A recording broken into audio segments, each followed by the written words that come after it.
what happens when people make mistakes. What happens when a mistake happens? How do we deal with mistakes? We're all humans, we're not robots, so we all make mistakes. Ein tzaddik ba'aretz asher ya'aseh tov v'lo yechetah. Nobody is perfect, and therefore, since it's a topic that affects everybody, it's really a very, very important thing to think about. So we're going to start in a very narrow scenario, talking about doctors who make mistakes. So we're going to start narrow. Then, in order to discuss the idea of mistakes, we're going to widen it to look at how the rabbis in general consider the topic of mistakes. And we're going to look at an example of a mistake. And then after we've spoken about this general discussion of the rabbis about mistakes, we're going to look at how the rabbis deal with a particular mistake in the context of medical ethics. So it's like a narrow, wide, narrow. You follow? That's our schedule for today. Okay, so we're going to start with a story. Unfortunately, this article is from a while ago, but I don't think things have changed very much since then. Would anyone like to read the article? I'll read it. Thank you so much, Zachariah. Surgical tools up to 1,500 patients a year. Surgical teams accidentally leave clamps, sponges, and other tools inside about 1,500 patients nationwide each year. According to the biggest study of the problem, the mistakes largely result not from surgeon fatigue, but from the stress arising from emergencies or complications discovered on the operating table, the researchers reported. Excellent. Do you hear that? So the question, I suppose, with which to start is, what do we do? Somebody makes a mistake. It's sort of expected. But I could have an excellent doctor, a surgeon, who just happens to be a human being. And because he's a human being, he's going to make a mistake. So what would be a suitable response? How should we deal with people when they make a mistake? Are there mistakes? The smallest mistake, you would strike them off the sort of the register of licensed medical professionals, or would there be some sort of leeway? So any thoughts on guidelines on how to deal with if you're a supervisor and somebody left a sponge in a patient? How might you respond? Tell the patient to examine their deeds and why this happened to them.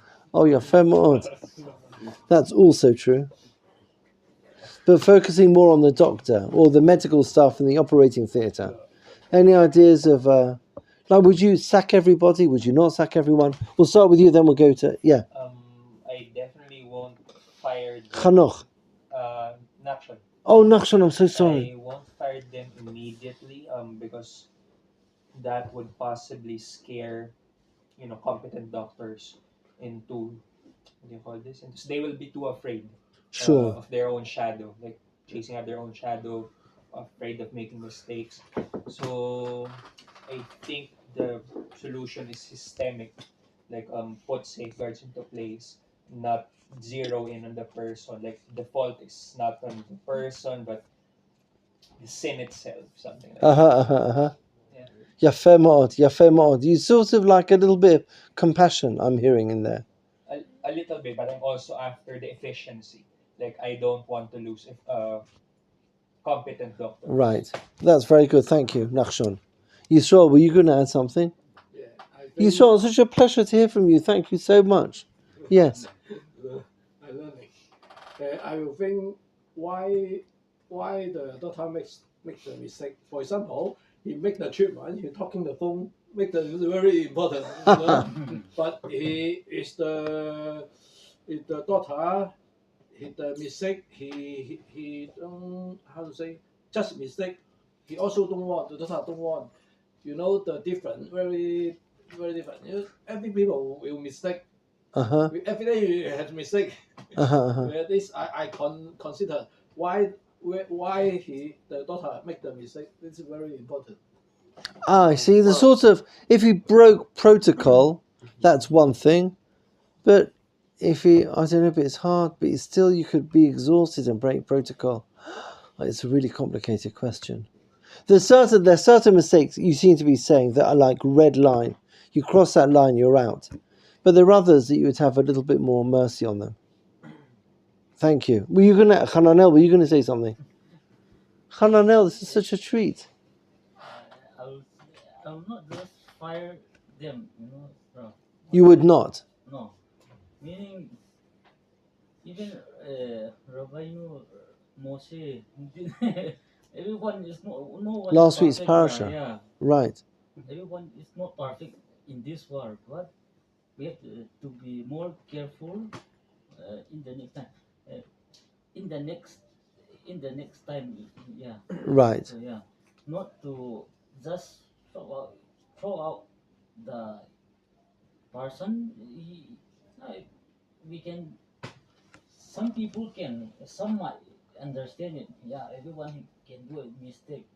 Yes, there is a protocol in everything, right? Sure, Yeah, sure. there's a red line, but for example, someone mistakenly did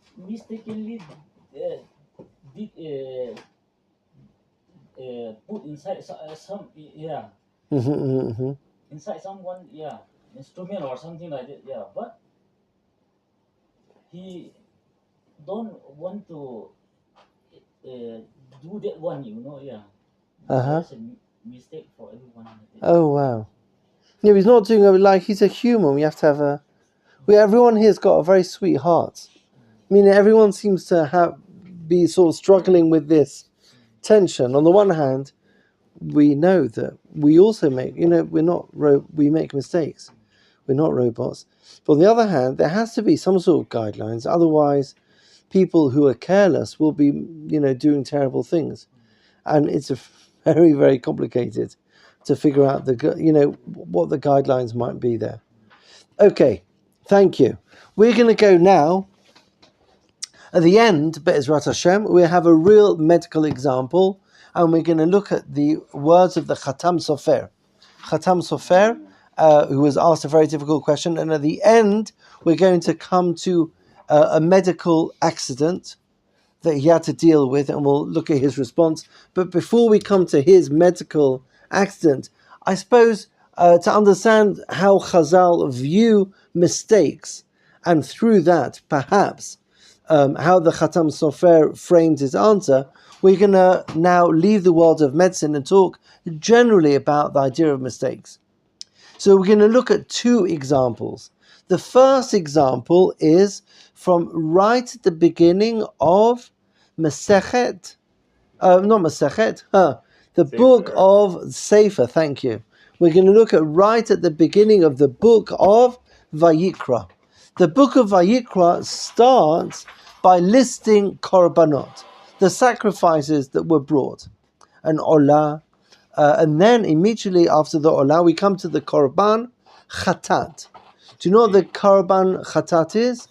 The sin offering.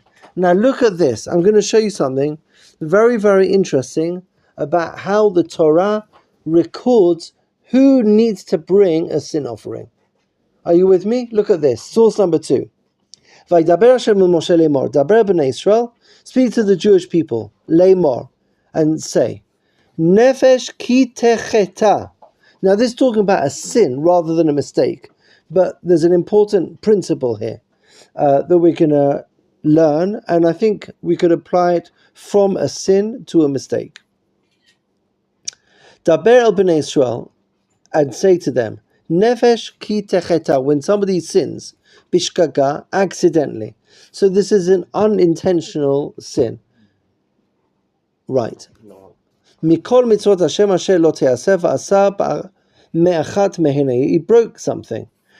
Then he has to bring a korban chatat. And the Torah then gives us 3 examples of different types of people who bring a korban chatat. Look at the first one. Im hakohen hamashiach. If the anointed kohen sins, lashmat ha'am v'ikriv et chatato asher chata, and then the Torah lists the korban that the anointed kohen brings. If he sins, this is what he needs to do.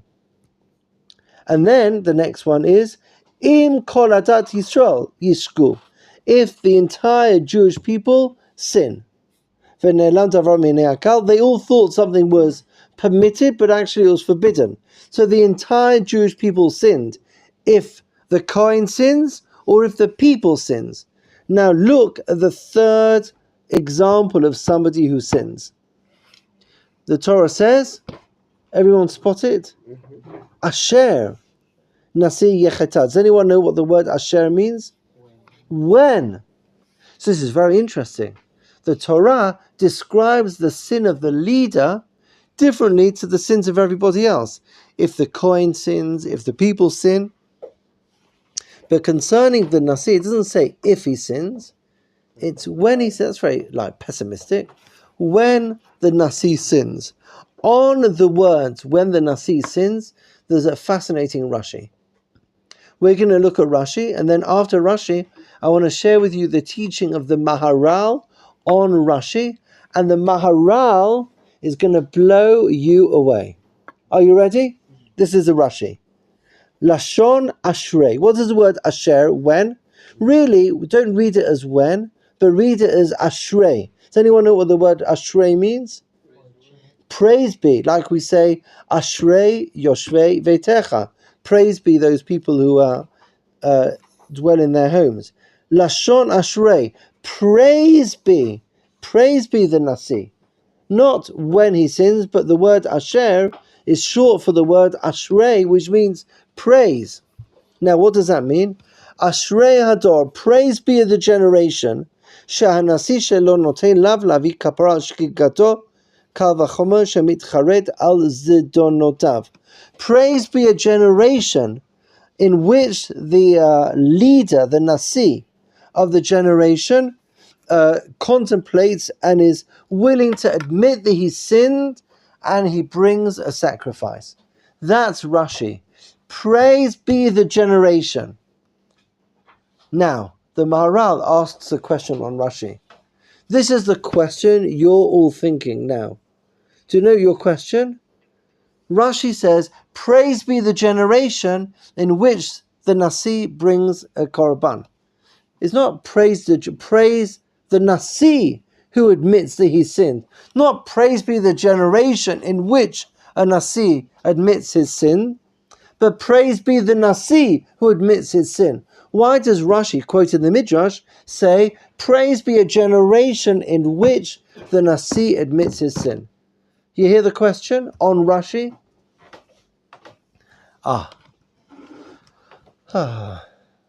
So the Maharal gives an amazing answer. I'm going to share the answer and then I'll give you a modern application. Very important parenting tip coming up soon. Rashi says, according to the Maharal, that praise be the generation that creates an environment in which it is safe for the Nasi to stand up and say, I made a mistake. You follow? It takes a lot of guts to say, I'm sorry. But you know when I'm able to say I'm sorry? I'm able to find the courage to say I'm sorry when I know that sorry that I say will be treated with respect. When my sorry will be understood, will be supported, will give me the strength with which I can rebuild myself after my mistake. You follow? It takes a lot of guts to admit that you made a mistake, but it also needs an environment in which it's safe for me to say I did something wrong. You hear that? And therefore, says the Maharal in explaining Rashi, praise be the generation that creates a safe environment in which you can say you did something wrong. Now I'm just going to give you a parenting tip based on this, which is very important. It's really comes very clearly from the Maharal. Sometimes, let's say a mother bakes a cake and she leaves it in the kitchen and she goes out and she tells the children, don't touch the cake. And the Kinderlach she's gone out for 6 hours, and they're just ravenous, and they've got no self-control. So about 2 hours later, cake's gone. Mum comes back 4 hours later and sees an empty plate, and she's screaming at the kid. She calls him downstairs and she says, "Did you touch the cake?" Now, when you say to the child, "Did you touch the cake?" what's the kid going to say? No. But do you understand that she is forcing the child to lie? You follow? That is the opposite of the Maharal. You follow? She is creating an environment in which it's very difficult for the child to say, "I'm really sorry, I was starving and it was just looked too delicious." You follow? Ashrei Hador is probably the generation where the Ima comes in and sees the cake's gone, and she says to the Kinderlich, "You must have been starving, but next time, and the children will be able to understand that it's safe for them to say, 'We ate it and we're sorry and we won't do it again.'" So praise be a world, a generation, an environment in which we will receive sufficient support in order to rehabilitate ourselves after we mess up. You hear that? Okay, that's point number 1 on the issue of making mistakes based on the Korban Chatat. Clear? Comments, suggestions? He'arot?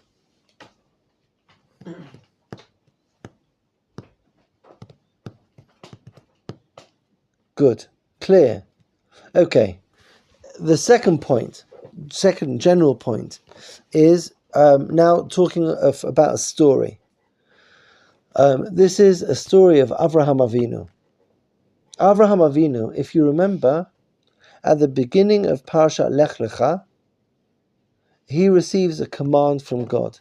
And the command that he gets from God is, Lech Lecha, go, Lech Lecha me'artzecha u'mimolatecha u'mibeit avicha el ha'aretz asher areka, leave where you come from and come to the land of Israel. Sweet people, do you know that we are there now?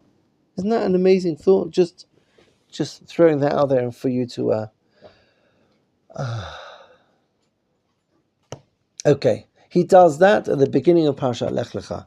Does anyone know what Avraham Avinu does 8 verses later? 8 verses after entering the land of Israel. Do you know what he does? Egypt. Yes, exactly. Exactly. In fact, it is chapter 12, verse 10. Vayira av ba'aretz, there was a famine in the land of Israel, and Avraham Avinu left the land of Canaan, went down to Egypt, and even worse, said to Pharaoh that this lady to my right over here is my sister. You remember that story? You familiar with that? The Ramban Nachmanides on this says, and I think it's the first time that we read about, where it's very early on in the career of Avram Avinu, that Avram Avinu committed a mistake, a sin. Chet Gdolah Chata Avram Avinu sinned by lying about his wife, saying that his wife was his sister, leaving the land of Israel. And Rav Shimshon Raphael Hirsch, it's quite hard to read it, but Rav Shimshon Raphael Hirsch, commenting on this fact that Avram Avinu left, uses this opportunity, as he often does, to speak about the idea of leaders who make mistakes. Are you with me? Listen to what he says. I'm going to try. Oh, does somebody want to read it? Can you read it? I know what he's saying. Is it too hard for you to read? Is that okay? Can you figure out what he's saying? Thank you, Idan. The Torah never hides from us the faults, errors, and weaknesses of our great men. Just by that, it gives the stem of veracity to what it relates. But in truth, by the knowledge which is given us of their faults and weaknesses, our great men are in no wise made lesser, but actually greater and more instructive. If they stood before us in the pure models of perfection, we should attribute them as having a different nature Oh, which good. has been denied to us. Were they without passion and without internal struggles, their virtues would seem to us as the outcome of some higher nature, hardly a merit and certainly no model we could hope to emulate. Take, for instance, Moshe's Anava. Anava.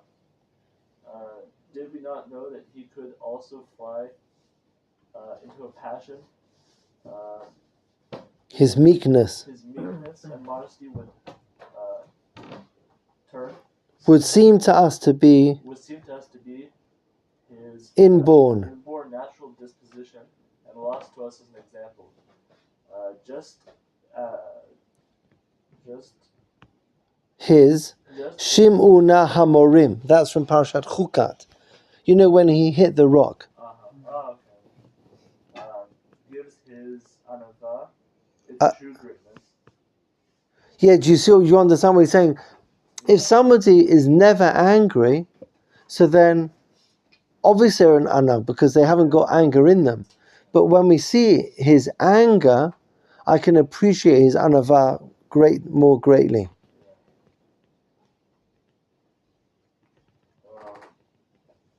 Just his Shmu Na Amori gives his anava its true greatness, shows it to us as the result of great work and self-control and his self-ennoblement, which we all should copy because we all Could copy. The Torah also shows us no faults without at the same time letting us see the greater or lesser evil consequences. Bases from our great teachers of the Torah, and truly Ramban can be reckoned among the very greatest, we would accordingly know that it may never be our task to whitewash the spiritual and moral heroes of our past, to appear as apologists. They do not require apologies, nor do such. I've got no idea what that is. Something become them. Truth is the seal of our Torah, and truthfulness is the principle of all its true and great commentaries and okay, I think we get the idea. Until that's the last words of the Rav Shimshon Raphael Hirsch is talking about the greatness of Avraham Avinu. I can appreciate the greatness because I can relate to him. You follow? If somebody is an angel, it's very difficult. I'm not an angel. So it's very difficult for me to emulate them because they're just in a different world to my world. But then when I read about Moshe Rabbeinu, when I read about Avraham Avinu, when I read about when Moshe Rabbeinu hit the rock, I can then appreciate his anavah because I know that he's capable of doing something else. And when I see like the chesed of Avraham Avinu, then I see him, making a mistake when he described Sarah to Pharaoh. So I can appreciate his greatness because I see that it's not all perfect. Does that make sense to you? Sometimes the greatest people are great because they're not perfect. So our second point about the idea of making mistakes, not just creating an environment in which it is safe to make mistakes, but even more than that, that sometimes in a leader, I can emulate them and I can learn more from them because I know that they're not perfect.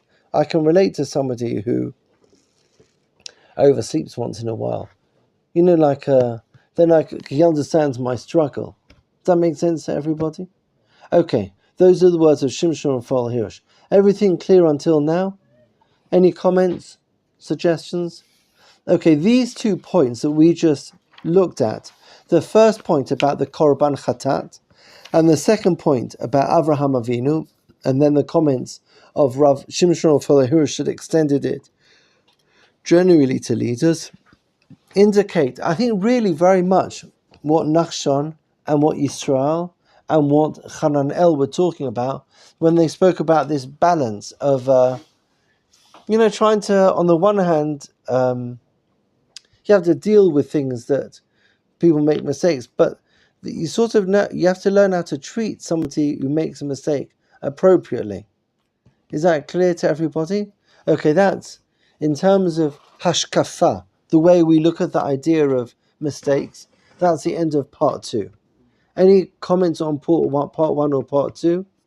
Joy, happiness? Ross, can I ask Of course. Ross, when someone harsh you or we are so afraid we can do the mistake again and again, yeah. Oh, so now we're going to look in halakha. Oh, We're now going to go into halachot of when people make mistakes, and we're going to zoom in on the question that that was asked of the Khatam Sofer, of Moshe Sofer in Pressburg in Hungary.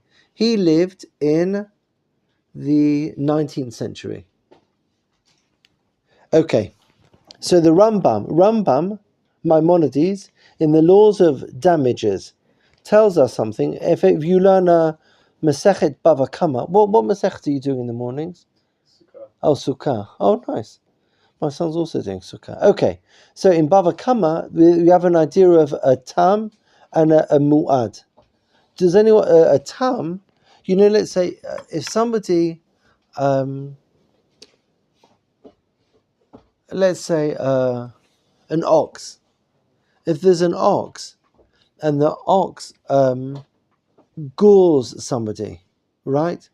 And then it gores another person, and then it gores a third person.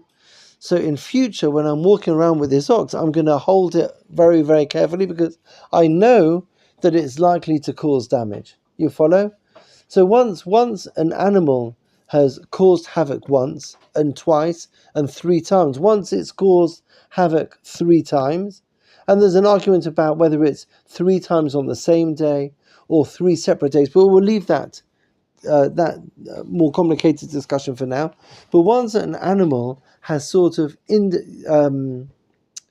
indicated, sort of its behavior has shown that it's going to cause trouble, so I have a greater responsibility to keep an eye on that animal because I know it might cause damage. But if you have an animal that spends all day like playing with the children and you're just being this perfect pet, and then suddenly bursts out of character and does something terrible, so the owner of that animal is not as liable as the owner of an animal that is expected to cause havoc. You follow? So the animal that I expect to cause havoc is called mu'ad. Mu'ad. It's like destined for destruction. And an animal that I would expect it not to cause destruction is called an animal which is tam, simple. Is that clear to you? And my responsibility for a tam is different to the responsibility that I have to pay for a mu'ad. And also, if my tam animal causes damage, I pay less than if my mu'ad animal causes damage. You follow? So if my calm, beautiful animal goes crashing into your beautiful glass doors and destroys them, I can say I had no idea it was going to do that. And I would only be required to pay half the value of the damage because I can say I didn't expect my animal to do that. But if my crazy animal barged into your doors, well, I can't say that's what he does, and then I would have to pay the full value. So for a tam, I pay half value, and a mu'ad, I pay full value. Is that clear to everybody? Now the Rambam talks about a person. Like if a person makes a mistake, so let's say you're not an aggressive person, but let's say go back to the glass doors, you're walking past the glass doors and there's a banana on the floor, or even nothing there, and I just trip, because people trip every once in a while, and you go crashing into the glass doors. The person that goes crashing into the glass doors, is he more like a tam, or is he more like a mu'ad? You hear the question? What do you think? What's the question? The question is, do you know the difference between tam and mu'ad? Ten. Of course he does. If a person trips and goes crashing and causes damage, does he pay damages like a tam? They have to only pay half the damage, or does the person have to pay full damage like a muad? Okay, like a muad, human, they don't have to. You can have like a tam or muad with an animal. Oh, The human. there's no such thing as a tam person. You follow that? A person is always treated as a muad. Is that clear to everybody? So Rambam, let's read the Rambam. So, source number 4. Here, Hamazik mamon chavero, if you go crashing into your next door neighbor's garden, cause damage to somebody else, chayav l'shalem nezek shalem. You always have to pay full damage. Ben shaya shogek, ben shaya anus, harehu kamezit. We always consider a person as liable. So this is interesting because we are very uncompassionate, if that's the right word, unaccommodating for mistakes. There's no such thing as a tam person. A person is always a muad. You follow? If you fall and crash, doesn't matter how you fell, even if it was an absolute accident, you have to pay full price for the damage you caused. Is that clear to everybody? Okay, let's go more. Ketzad, he gives an example. Let's say you're sunbathing on the roof, which people might actually do here. V'nafal minagag, you feel it fall off the roof. V'shavar takelim, and you land on something and you break it. Now, obviously, that was an accident, right? Absolute accident. Or you trip over something. V'nafal alakli v'shuvaro chayav nezek shalem. You always pay full damages. Shneimar umaka behima yishalmena v'lo chalak hakatuv ben shogeg lemezit. Concerning people, there's no such thing as making a mistake. You're always liable. You hear that? That's the Rambam. Rambam is very, very strict. It sort of addresses a little bit about what Hanan El was talking about a few minutes ago. It seems to be a very strict interpretation of how we deal with mistakes. Because if we look at how the Rambam approaches these mistakes and extrapolate a little bit, there's no such thing as a mistake. You follow? Well, you're always liable for whatever you do. Is that clear to everybody? It's clear. Does anyone agree or disagree with the Rambam? So I'm going to add one more piece. Oh yes, good. Were you going to say something? I'm going to add one more piece, and then maybe with this little piece, we'll try to figure out what we would say on the sponges. Is that okay? Because based on what we've just read in the Rambam, it doesn't matter. You mean you're gone? That's it. Nachon? It's a very unforgiving approach to mistakes. Nachon? Okay. Now look at the Tosefta. Tosefta on Masechet Bava Kama. This whole debate about Tam Muad is all from Masechet Bava Kama. So the Gemara says like this: Chafar Kara'ui. Let's say, there is a. Maybe I should preface my remarks. One of the ways that damage can happen is in the Gemara. The Mishnah talks about a bar. Do you know what a bar is? A pit. Isn't that? Aren't you all happy that Simcha's in Machom Meir? Simcha, you bring so much joy to the world. Yishakar to you. It's a pit. And if I dig a pit and somebody falls into the pit and hurts themselves, I'm liable. Now, unfortunately, I don't want to talk about terrible things, but if a pit is more than 10 tfachim deep, then somebody could die if they fell in it, and I would be liable for killing somebody if they fell into my pit that was over 10 tfachim deep. So if that was the case, I would never dig a pit, right? Because I'm never going to take the chance of being liable for somebody's death, right? And as we saw in the Rambam, there's no such thing as a tam. Anything somebody does, you're always liable. So now look what the Tosefta says. Chafar kara'ui, if you dug the pit in the right place, v'chisa kara'ui, and you covered it appropriately, and you put all the signs around it, danger, danger, pit, pit, pit, pit, don't come near, don't come. You know, like there are guidelines in the Pumpadisa municipality. They had signs on how to make sure people don't fall into pits. and if I follow the protocol guidelines to make sure that it's safe, if I did everything I was supposed to do, I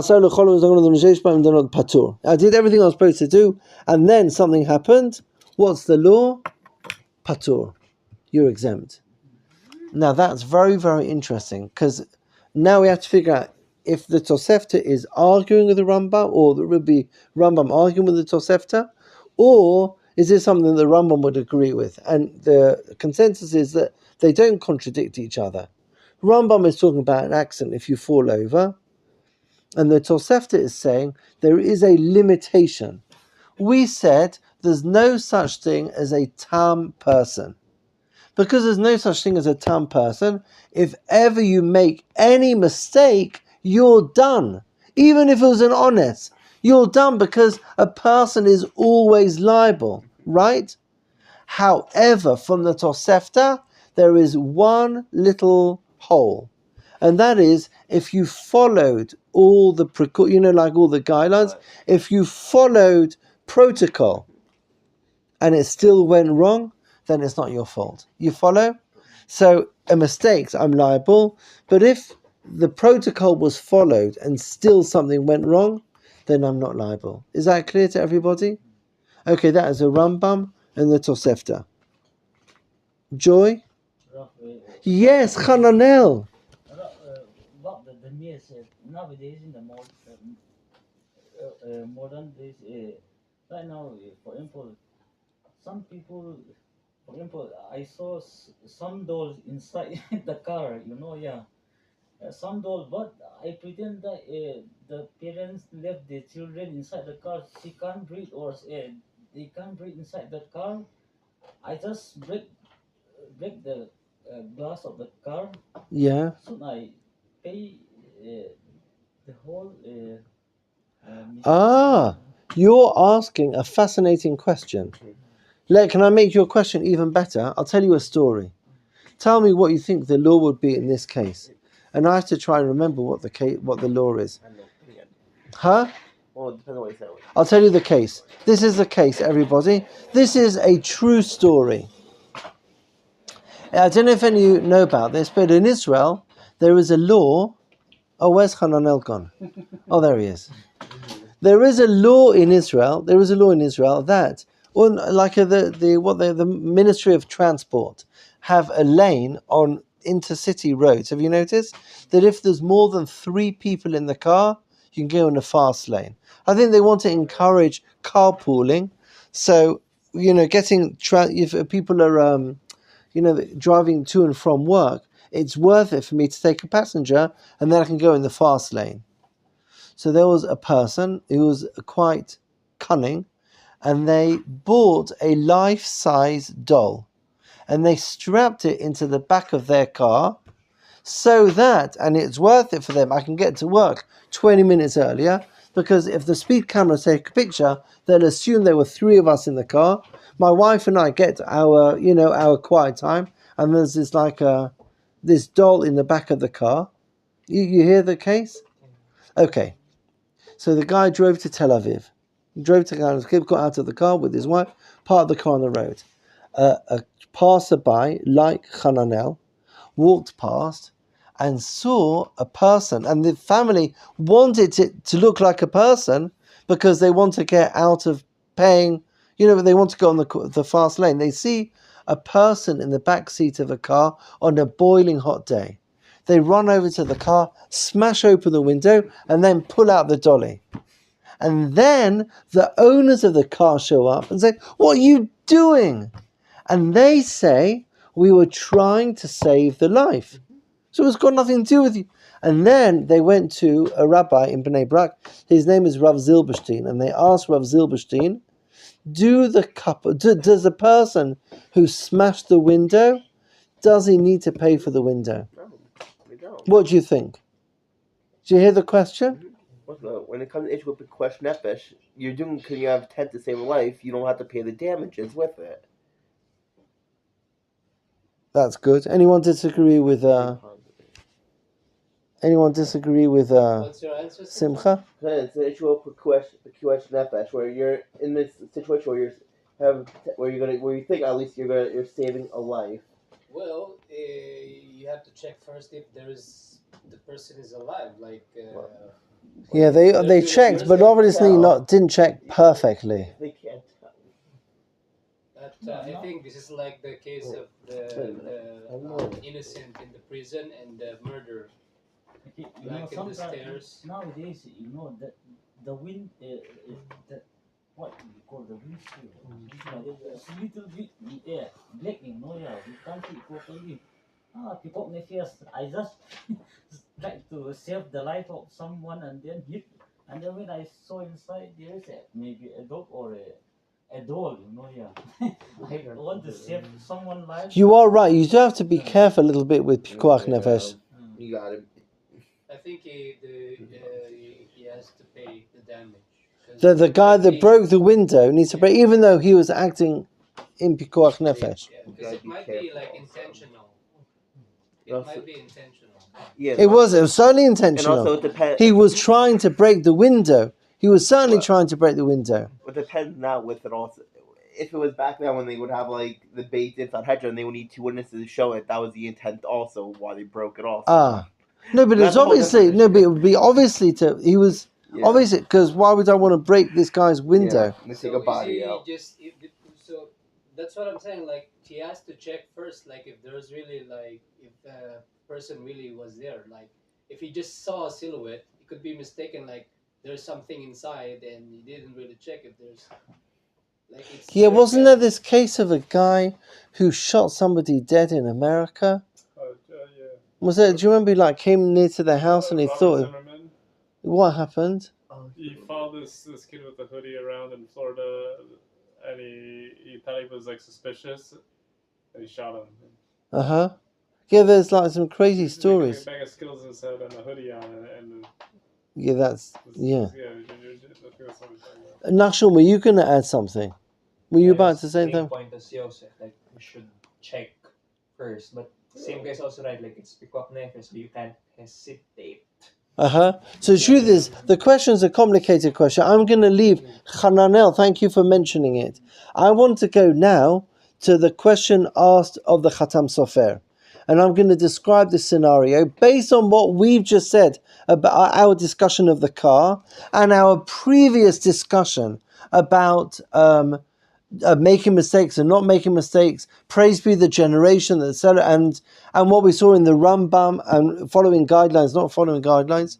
I want to tell you a terrible, terrible story. 19th century Hungary.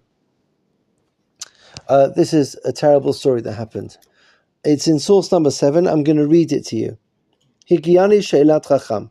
I was asked this question, Al Duvar Na'ara, concerning a young woman, Misharetet, who worked as a au pair. Do you have au pairs? Wherever, like a woman, a house help in a Jewish person's home.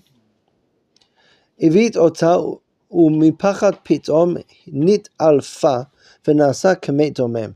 She was working in the house of a Jewish woman, and something scared her. Don't know what it was that scared her, and as a result, she fainted. So you now have this panicking Jewish woman, and this, a servant, a helper, lying on the floor, and the Jewish woman thinks she's dead.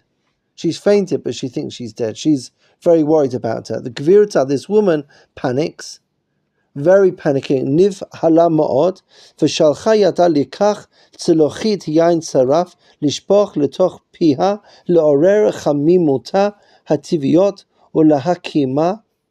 She ran to get for her some brandy, to pour some brandy into her mouth, in order to, hopefully to wake her up a little bit, in order to revive her. But unfortunately, this Jewish woman, instead of picking up the bottle of brandy, she picked up the bottle of neft. Do you know what neft is? Or petrol. ושפכה לתוך פיה, ירה לתוך מאה, נשרפה הנערה רחמנא ליצלן. And instead of pouring brandy into her mouth, she poisoned the woman, and the woman died. You hear the question? Now, this woman, this Jewish woman, is incredibly distressed because was that manslaughter? Did I do something wrong? V'nafsho b'sheilata im ha'aluva zot tzricha kapara or lo. So the question is this woman, this Jewish woman, a murderer? That was the question that was asked of the Khatam Sofer. And really the question is this Jewish woman a woman? Next, when it gets to next Rosh Hashanah, what's her din? You follow? Is he angry with the one that he accidentally killed? No, the person who killed is riddled with guilt.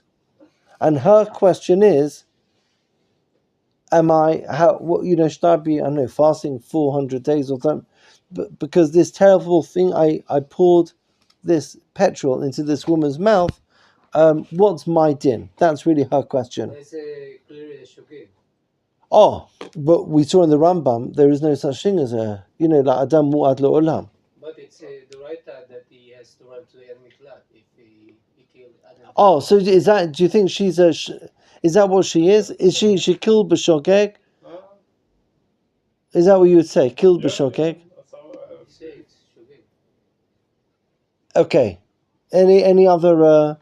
Unless the person is angry with her before and he has the intent. No.